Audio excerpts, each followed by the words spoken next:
was my life like before teaching? I lived in Detroit.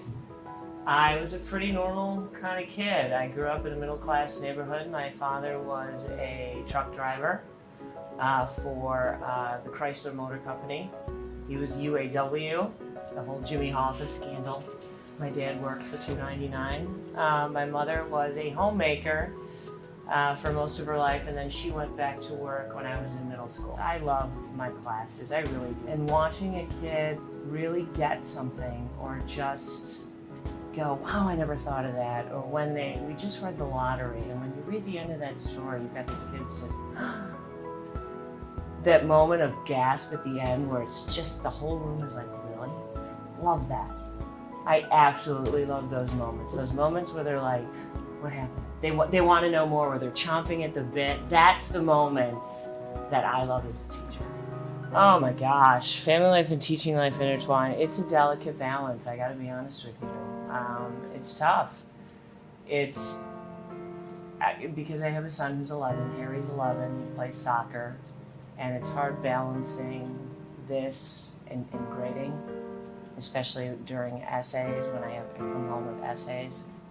But it's hard. It's hard to explain to your 6-year-old son why mom's sitting on the sofa on a Saturday afternoon with 20 papers all over her grading essays, why she's doing this, and not, outside with him for a few minutes. And that's hard. And I'm trying still to figure out that balance. He's first. And I've come to realize that life is way too short. And at the end of the day, I'm not going to go back and say, I wish I would have graded more essays.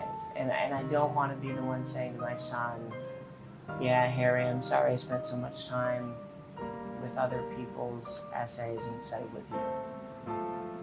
I don't want to apologize to my own son. But thankfully, he watches me struggle, and he knows I'm there for him, and I'm there for his soccer games and his practices and everything, so I do make time for him. Every year I think, okay, I go in there and I'm pretty calm, and then as soon as I run into a student, it just, the floodgates, it's ugly. Yeah, I always say I'm not going to, and then I end up crying. It's okay, because it's happy. It's sad to see them go, but I know that they're going on to something great, and that's rewarding to know that you had a part in somebody's life, and to me that's more than money.